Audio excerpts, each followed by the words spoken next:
10-second security tip. Go.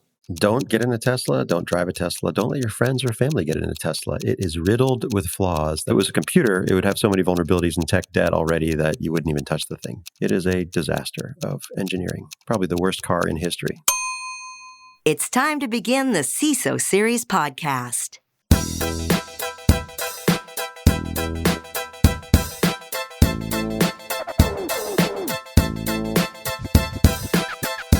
Welcome to the CISO Series podcast. My name is David Spark. I'm the producer of the CISO Series.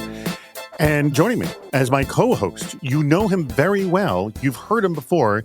He's the operating partner over at YL Ventures. His name is Andy Ellis. Andy, say hello to the audience.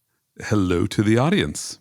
You know, we're available at CISOseries.com. I know you're aware of that, but if you're tuning in for the very first time, audience member, if you were to go to CISOseries.com, not only would you find this program, you'd be finding many of our programs as well. Why not check those out as well? And our sponsor for today's episode is Sysdig. Time to rethink your cloud security. More about exactly their approach to cloud security a little bit later in the show. And I know, by the way, cloud security affects you because it affects everyone. But first, Andy, I want to talk about Halloween because the day this episode drops is on Halloween. Ooh, spooky. I live in a neighborhood in San Diego, which is Halloween central. Like everybody comes to our neighborhood. There's nobody outside my door right now, but on Halloween night, it will be packed with thousands of people in this neighborhood. I've given out hundreds of pieces of candy on Halloween in my neighborhood, and people's homes are just elaborate to no end. It's unbelievably impressive. We had a neighbor around the corner that had about 14 animatronic scary clowns on their lawn. See, I'm in the opposite, which is I live on top of a hill in a little community that like houses are spread out. Nobody wants to walk up to your house. Nobody wants to walk up the hills. But that was my last house. I was on top of a hill. But the flats are around us, so it's just a couple blocks away. We see exactly that. So it's nice. You can have the kids wander down over there. And I got teenagers now. It's just like kick them out of the house and let them go. So do you at least buy candy in the hopes that a child will show up? Well, so we buy candy because we're on a cul-de-sac and there are teenagers and little kids on the cul-de-sac. So basically we buy candy for like the 4 houses that are all going to trick-or-treat each other. What about the teenagers that show up not in costume? How do you feel about that? Well, given that I would take anybody, I don't actually care. My feeling is when you're not in costume, it's no longer trick-or-treat. You're just begging at that point. Well, come on. They're showing up as like emo teenagers. That's a costume. Which is what they are. And I always had to point that out. I go, it's now begging. You're no longer, we have an exchange. You show up in an adorable costume, I give you candy. No. Remember, it's always been trick or treat. It's a threat. They're extorting you for candy. They're just taking the veneer off it. Well, we had one house that was all done up as Harry Potter themed, and they had candy depending on which house you wanted to go to. Yeah. There's a house near us on a main road that basically they have a pull-through driveway. Mm-hmm. And so they basically send out like on the local social media, like, oh, hey, like come by our house. Here's the hours in the week leading up to Halloween and just do a drive-through. Like they'll be trick-or-treating drive-through because they're on a major road that's not safe for people to walk on. But they're like, hey, your kids can come by like 3 to 5 in the afternoon. We'll be here and they can get their trick-or-treating in. That's impressive. Our guest is shaking. And they have like 20 feet tall skeletons all over their place. Well, when you said animatronic scary clowns, I was thinking that's just Tesla. People pull up in a Tesla. They've already got their costume on. But you remind me of how some places you can't walk, so you kind of have to go by a car. And then I guess if you use the latest scheduling technology, you would say, please show up between these 2 or 3 minutes in your clown car. Let me ask you, have you ever ordered like a Lyft or an Uber before, Davi? They show up in a Tesla, although you do know the car that's going to show up. So if you see it says Tesla, do you just immediately cancel the ride? First of all, I never use Lyft or Uber. Okay. The closest was when I was riding a motorcycle and I stopped at a red light and it ran into me. That's not good. Very close to getting inside of it. So maybe getting onto it. So, yes, very close to getting it. All right, by the way, everyone, that's the voice of Davi Ottenheimer. He's the VP of Trust and Digital Ethics over at Interrupt. We adore Davi, and it's been a while since you've been on. So thrilled that you're back here again. Thank you for joining us, Davi. Thanks for having me. How how can we secure new technology without creating new risks? For all the digital ink that's been spilled, spreading endless hype about generative AI, we still don't know if it's ready for the enterprise. Now, current consumer-focused tools can deliver, quote, instant mediocrity, but that needs to improve out of the box to appeal to large organizations long term. The enterprise is going to test LLMs to the edge of their capabilities, predicted John Reed in a piece for Diginomica. Davi, you were quoted in the article saying, ChatGPT has had some very problematic missteps and hasn't yet proven it won't blindly drive an enterprise into some wasteful, entirely avoidable accidents and real harm. So I'm going to start with you, Davi. Taking Reed's comment and yours as well, Davi, where should enterprises begin testing so they can see the accidents they'll want to avoid in the real world? So the answer is they should start testing right now. Enterprises should start testing personal data stores. And that's because they can start to see where things will go wrong if they start testing for multi-user systems. I think a way of framing this, the more I look at OpenAI, the more I realize it's like Microsoft DOS of AI, which is perhaps why Microsoft likes it so much. It has a very weirdly single user-centric model that doesn't fit at all the way the world works. So what should we test is things that are much better than DOS. Like it's like testing multi-user Unix, Linux, if you will, when people are offering you a single user system. And I mean that in all sincerity. We have the technology already. In fact, if you look at Apple and they've released this new Sonoma feature that gives you the ability to train your own voice to the point where it impersonates you, represents you, speaks for you as you.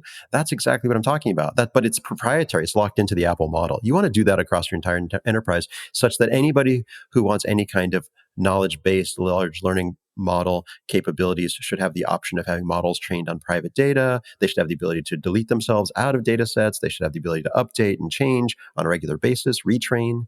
That's what you should be testing right now. All right.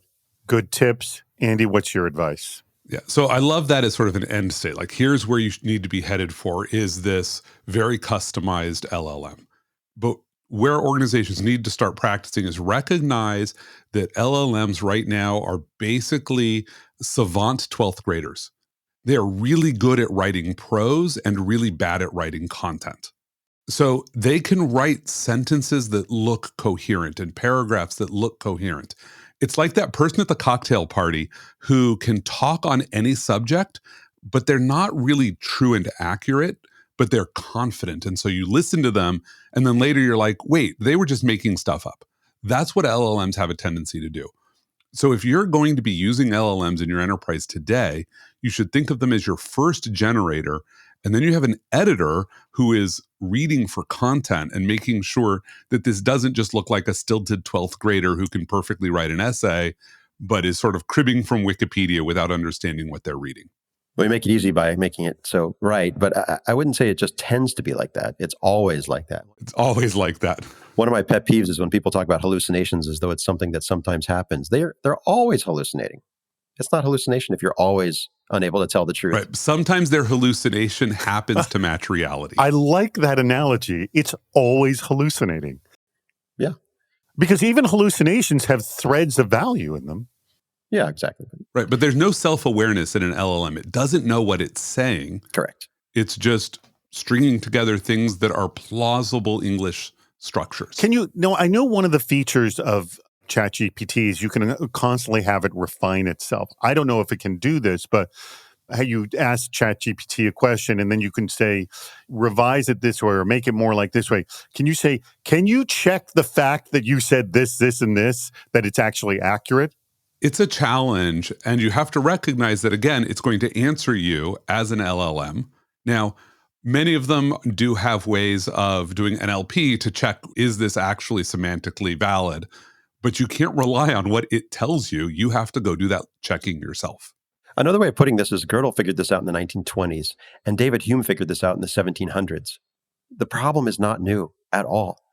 We've gone through this. It's the incompleteness theorem in its most recent formulation, which is you have to have an external input. In a paradox situation, you have to have an external input to know whether something is right or wrong. You can't just have the system tell you something is right or wrong by itself. And so the refinement can actually make it worse can take the lie deeper. You can ask it, give me a court case. This is true. I asked it to give me a court case about seatbelts, and it gave me one that never existed, but it actually gave me one that said that seatbelts have been made illegal. The Supreme Court ruled that seatbelts are no longer allowed in America. And I was like, what? That doesn't exist. And it said, I'm sorry. I'm not allowed to tell you things that don't exist. And then it doubled down and it kept getting worse and worse. And at some point, you just have to look at it and be like, this thing, as you pointed out, Andy, does not know truth from fiction. It's supposed to be generative.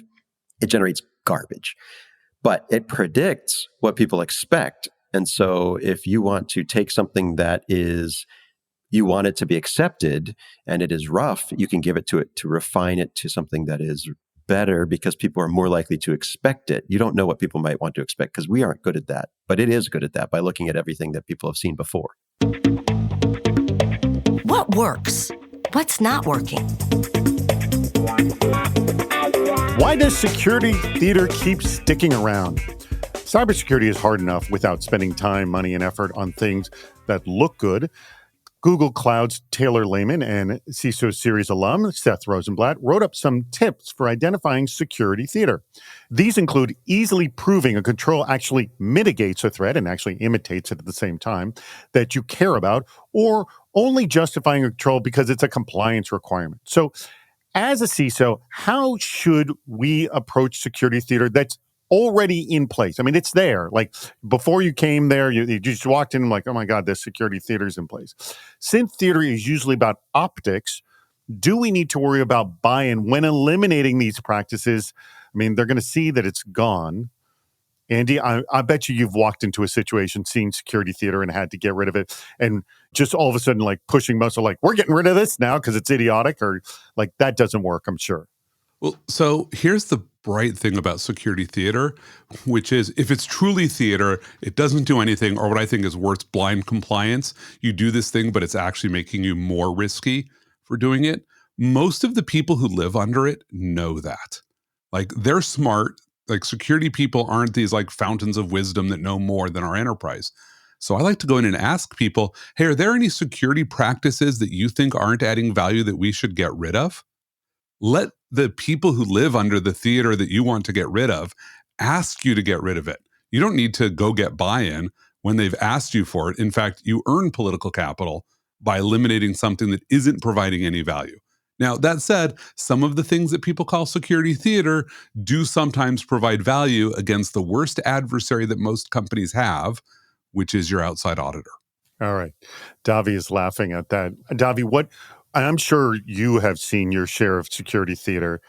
How do you start eliminating it without ruffling a lot of feathers? Or do you just ruffle the feathers and not care? Well, there's a lot to unpack here because I think, first of all, eliminating theater sounds like a bad idea because theater is like fiction. It has a purpose. And if you use it wisely, then it can really be like a placebo. It can be a way of addressing people's fears. And that's important because fears matter and people want a sense of comfort. So you can give that to them. Feelings are real, but you shouldn't replace or get in the way of security. And probably the worst form of theater is the corrupt theater. That's the one that really gets me. And so when you look at like Chertoff, who as a member of government said that we need to have body scanners in airports and then was on the board of the body scanner company and then went to work under the body scanner company to make sure that all the airports had the body scanners that didn't really do what they're supposed to and didn't make us any safer.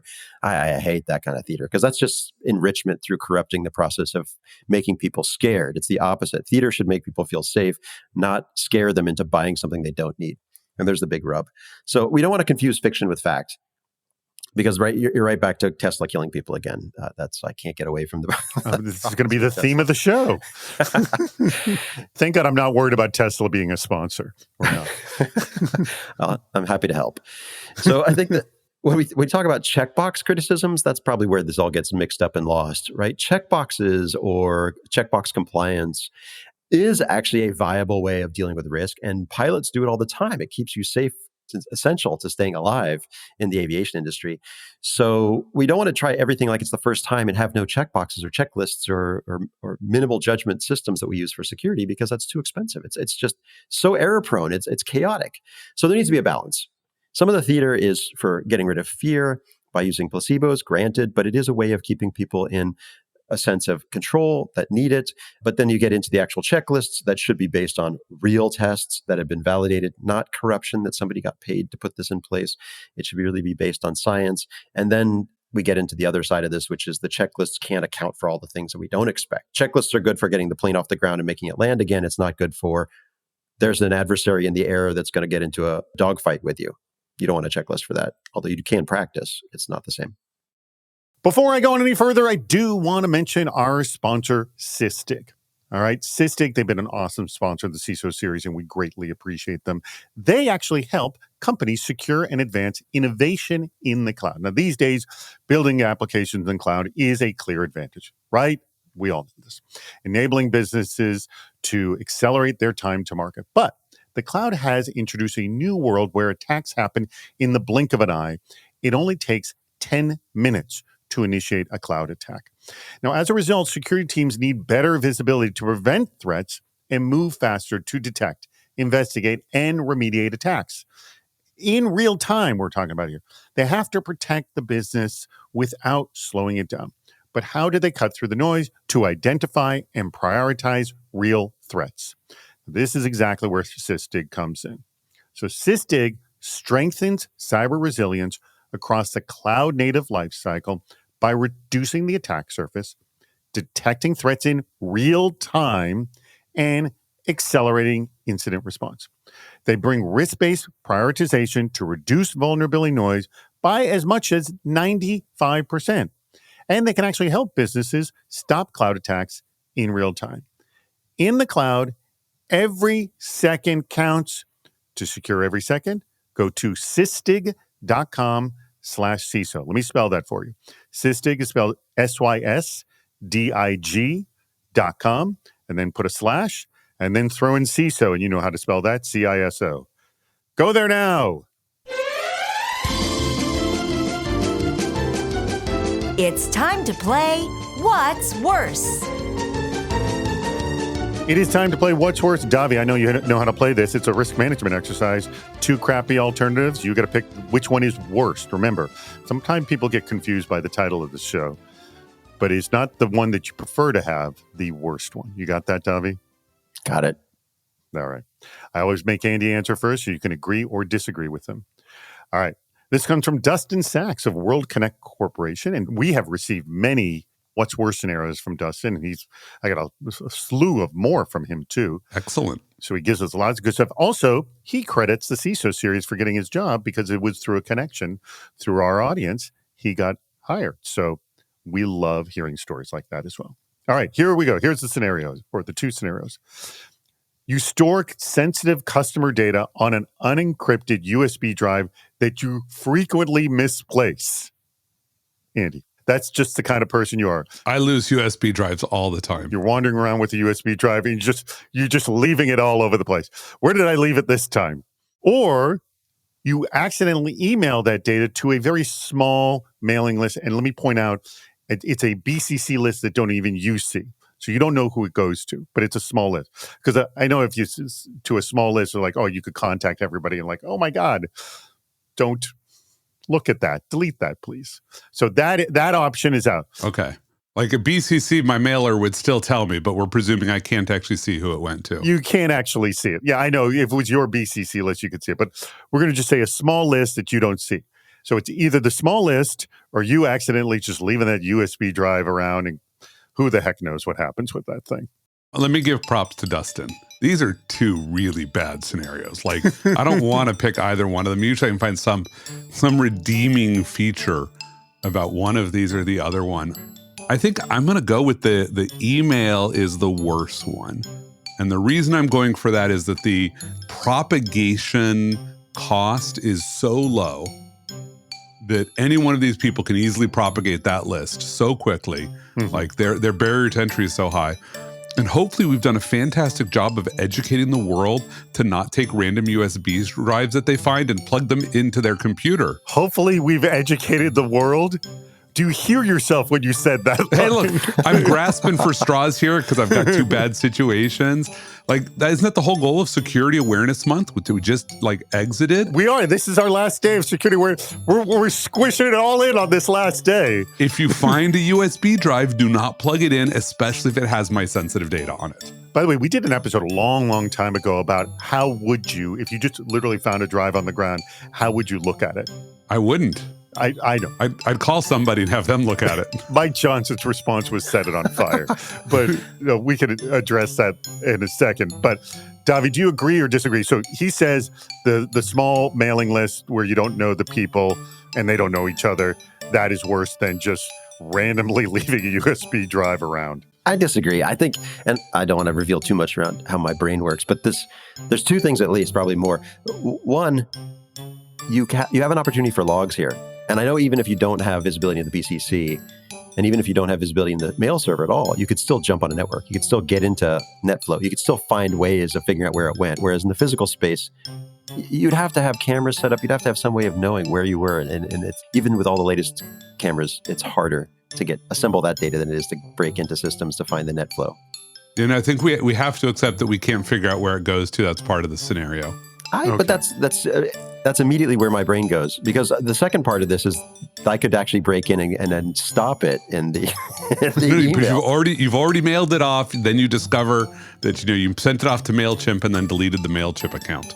And MailChimp's like, oh, we can't tell you who it went to. And when I say small, I'm saying under a dozen too. It's very small. But I could engineer an incident response scenario that I could actually eliminate that it existed in the email sense. It would be very difficult. He's going to go eliminate the dozen people. Exactly. It's much harder to do with the USB drive that's being picked up by random people because you don't know the implications of that, whereas in the email, I feel like you would.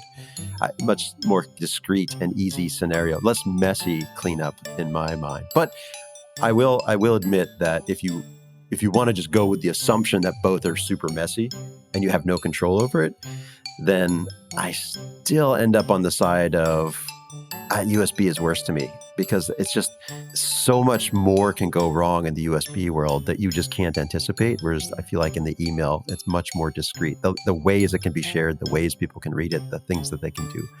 USB is very scary. I mean, USB is certainly more embarrassing too. Mm-hmm. Like everybody has done the accidentally BCC the wrong person. Every corporation has this problem. So it's not like you're like, oh my God, we're still living in the 90s. Whereas, oh, we have our data on USB drives. I want to question all of your business practices at that point. That's right. There's got to be a better way to handle this. Are half of your cyber coworkers stressed out? Well, that's what more than half of respondents said in a recent survey by Times, as reported by CyberScoop's Tanya Riley. Respondents had, quote, significant levels of stress at work, and that stress impacted their performance. Now, Gartner predicts that work-related stress would result in half of cybersecurity leaders changing jobs by 2025, with a quarter of those employees leaving the field entirely. What are the specific contributors to stress, Andy? And what are the healthy ways you've dealt with it? And I think these are some pretty extreme numbers by Gartner. So I actually don't think those numbers are very extreme, actually, at all. Okay. Because that basically says 50% of cybersecurity leaders will change jobs in the next 2 years. And given that the median tenure in a cybersecurity leadership job is 2 years, like this is not actually that outlandish. That's not the stat.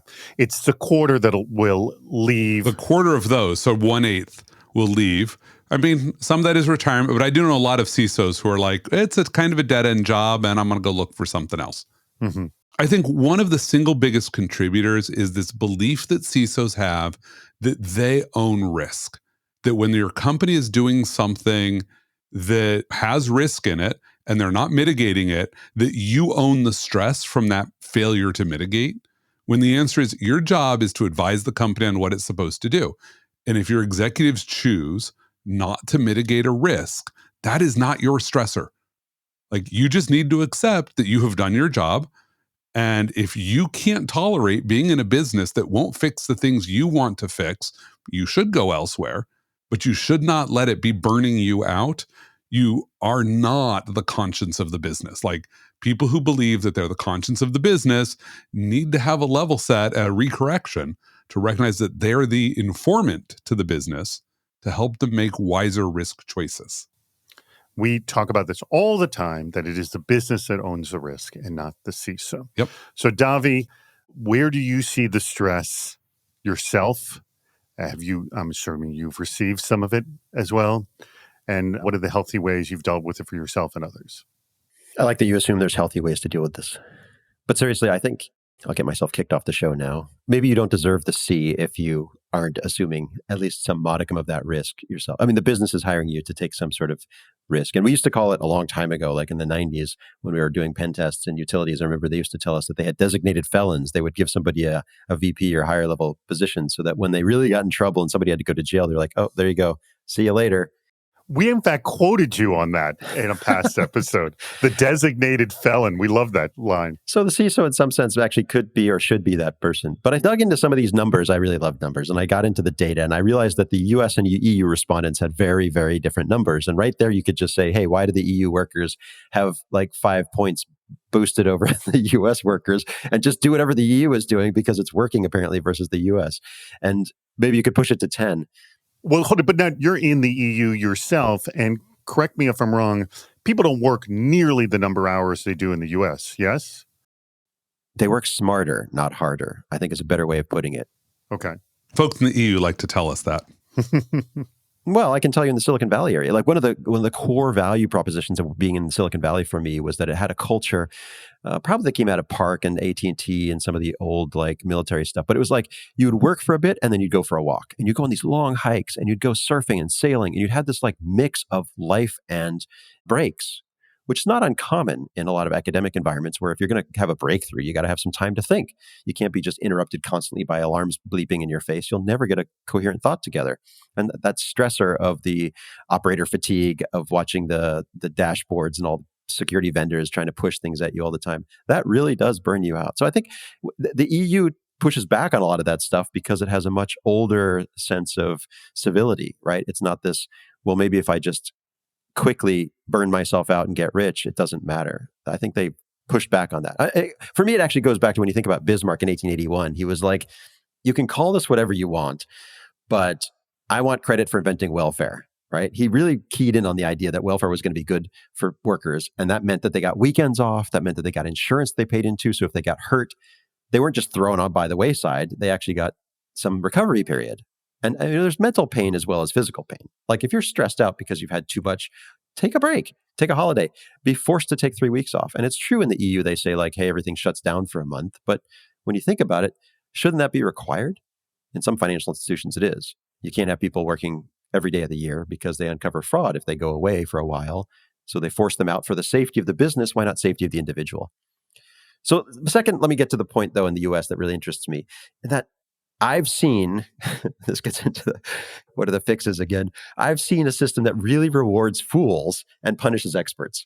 And so who's more stressed out, the good cop or the bad cop, in a system where a CISO who enables bad decisions spackles them over, gets a bonus, a big house, a hill, notoriety. They get all these things for just sort of saying whatever the CEO wants to say. I've seen that multiple times. It's not like a one-off. And sending a CISO to jail hasn't been taken seriously enough, honestly, because I think that would clear the air for other people who are really good at the job if we tried to get more folks that are bad at the job out of the way. Hold on. Should we do this for most people who are bad at their job? Send them to jail? When the stakes are high enough. I mean, you look at the Facebook CISO getting charged with essentially crime, right, in court. It's amazing to me that only one of the two worst CISOs in history has been tried in court, both at Facebook. So, I mean, when you're talking about enabling or facilitating humanity crime, right? Crimes against humanity is no joke. So if you're facilitating crimes against humanity, it's a crime. And if you let people get away with that and get a $3 million bonus and then go live on a hill as a reward, that to me is like tin pot dictator level stuff where if you help a coup and put a dictator in place, you get to live a nice posh retirement in Paris. I think we really need to clean some of this out.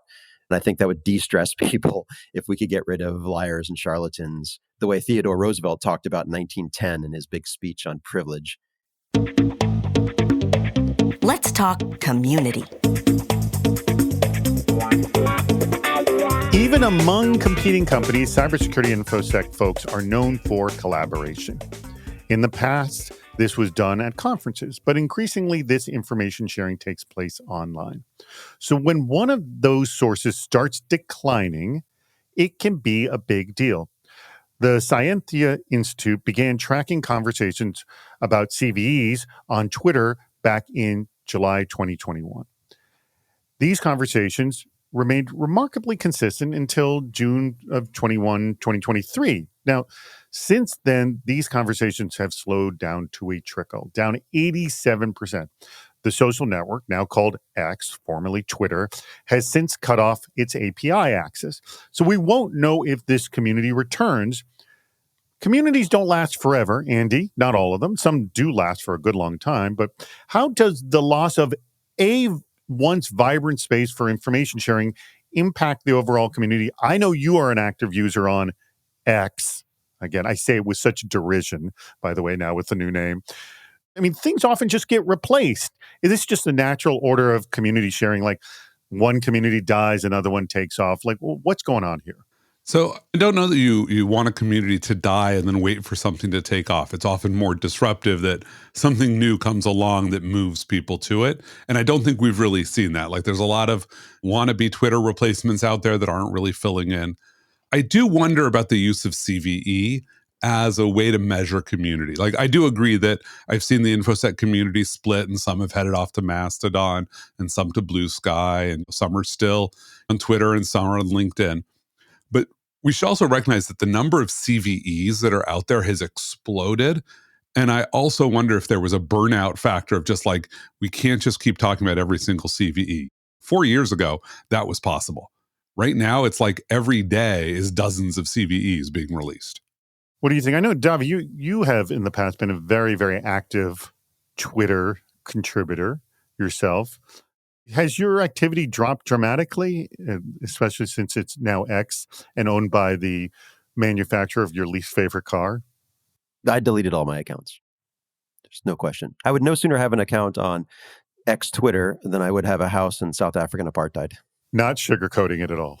No, I mean, fundamentally, the EU just warned X Twitter that it's officially the worst platform on the internet. And it's very clear to me. I don't think there's any question here that when you really dig into who this person is that's taken it over and the inconsistencies and I believe in free speech, but I'm going to constantly censor people if they disagree with me. I mean, that's just classic fascism. Mm-hmm.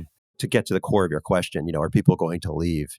Well, people have already left, but it's just the fact that this platform, which, I mean, correct me if I'm wrong. Let me just back up a little bit. You were active on Twitter. It was very popular for cybersecurity professionals. It still, to a smaller degree, is, but it's not like what it used to be by any stretch. No. I had hundreds of thousands of tweets. I was extremely active. And microblogging was a huge thing for me. And it actually led to many, many big career moves for me. People discovered me on Twitter and I got a lot of traction and all kinds of really interesting work out of it. And yeah, I deleted all of it without question, without any hesitation. So where do you find your community? Is on Slack channels? I actually have my own community, which is going back to the origins of the web, which is what I really like. I mean, I built my blog up over a long time, since 1995. Yeah. Your blog, flyingpenguin.com, which I highly recommend people check out, flyingpenguin.com. So I use the web the way it was designed to work in that sense. But I also, I do a lot of, as strange as it seems, I do a lot of signal communication now, right? So as an encrypted end-to-end, it's almost sort of counterintuitive. I do a lot of group chats and a lot of communication through Signal that's all encrypted. Do you do WhatsApp as well, since it's also on the Signal backbone, or no? Absolutely not, because WhatsApp to me is a backdoored version of Signal. Why would you use WhatsApp? I do not understand that at all. I do not. WhatsApp to me should never have been born or existed. They just made a worse version of Signal that everybody can see into your communication and still somehow got to call it end-to-end when it's not. I don't like it. I wish you weren't so much of a wallflower, Davi. Yeah, I know. Let's go to the discussion at hand with regards to it's the dropping of one community, the growth of another, because we're essentially seeing this now. Again, you go to Berlin and you look at the film museum and they have a room dedicated to the giant sucking sound of the Nazis destroying the film industry and Hollywood being born. And it's fascinating because you think, wow, Berlin was the center of film. It was Hollywood. And then Hollywood was born because somebody came to power that made it totally impractical to do the things, to have the community necessary. That's basically what I see is, people are in an environment that's toxic and counter. You can't be an expert and you can't be good at your job and say things that are really interesting and informative around people who are so fragile, like the head of X Twitter. And so you get essentially a community moving someplace where it is legitimately safe to discuss. We knew this about Twitter in the past, though. Women couldn't say what they wanted to on Twitter, but Nazis could. That was always the case. And I don't want to get too caught up in that, though, because I think the greater theme here is true that the CVEs became less interesting. So there's that going on. But the community that was going to talk about CVEs, because they were interesting, can talk about other things that are interesting, and they've left. So what else is interesting? The way that CVEs were measured was inconsistent. We know that. So the metrics discussion is fascinating now about how should you really figure out what a vulnerability is in terms of severity. The severity of metric is fascinating. And then how to do a software bill of materials, a fascinating discussion, the SBOM, and then how to represent the vulnerabilities in the SBOM. So essentially a bill of lading, all that's replacing CVEs, because we're talking now about the level of severity, the likelihood of exploits, and how many there are in this thing that just landed on your loading dock, essentially. In every software development, everyone talks about the open source issues and all this stuff. You're grabbing all this stuff because it's so convenient, and then it comes with all these flaws that you then have to start cleaning up. It's like bringing in really bad ingredients to your kitchen. So that conversation's very, very, very active and very, very interesting. And it is not happening on X Twitter because, are you kidding me? You think that guy cares about vulnerabilities? Look at his car. Maybe this is the point where I just say the views of our guests are not necessarily those of the hosts. We've actually done that in past episodes when we've had Davi on. Davi works with Tim Berners-Lee and Bruce Schneier as well. Have you ever said something publicly where either Tim or Bruce said to you, hey, Davi, could you cool it? No, never. I didn't think so. They would too. They would definitely say like, we don't agree with that or we disagree with that. But it's actually the opposite. You know, Bruce and I used to disagree. 2005 was when we really started to disagree a lot. But this is how you got hired, right? Exactly. And he said, you know what, you've got some ideas that I need to hear. He loves people who say he might have made a mistake. Let's talk about it. And we do that all the time. And so he's not going to say like, stop saying things. He's going to say things you have conviction or believe. And then I may disagree or agree. And it helps him have a sharper tip to the spear if he can use some folks around to help him hone it. Right? That's how it works. Well, we love having you on the show because we love this kind of thinking to jostle our own thinking as well, just like Bruce needed it. So you're hired, Davi. Thank you very much to our audience. I want to thank also Sysdig, our sponsor. They are a phenomenal sponsor of the CISO series, and we greatly appreciate their support. Thank you very much. Remember, go to sysdig.com/CISO, CISO, for more from Sysdig. Andy, as always, we greatly appreciate it. Davi, I believe you are hiring at Inrupt, correct? Correct. All right. And if people want a job at Inrupt and work with someone like you, where would they go?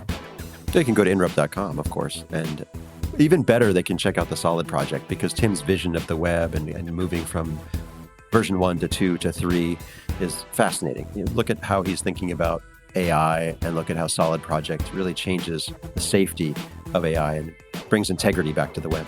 I will also say that, Davi, what I've been very impressed is your very aggressive view of privacy and essentially what Inrupt's charter is. And so if any of you listening want some sort of aggressive understanding and look at privacy, you should be looking at what Inrupt is doing. Talk to Davi as well.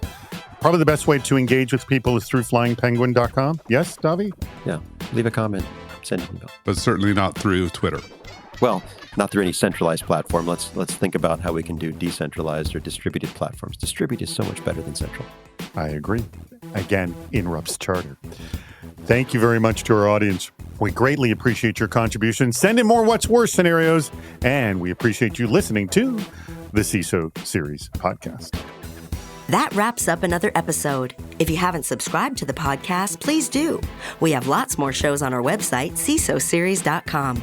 Please join us on Fridays for our live shows, Super Cyber Friday, our virtual meetup, and Cybersecurity Headlines Week in Review.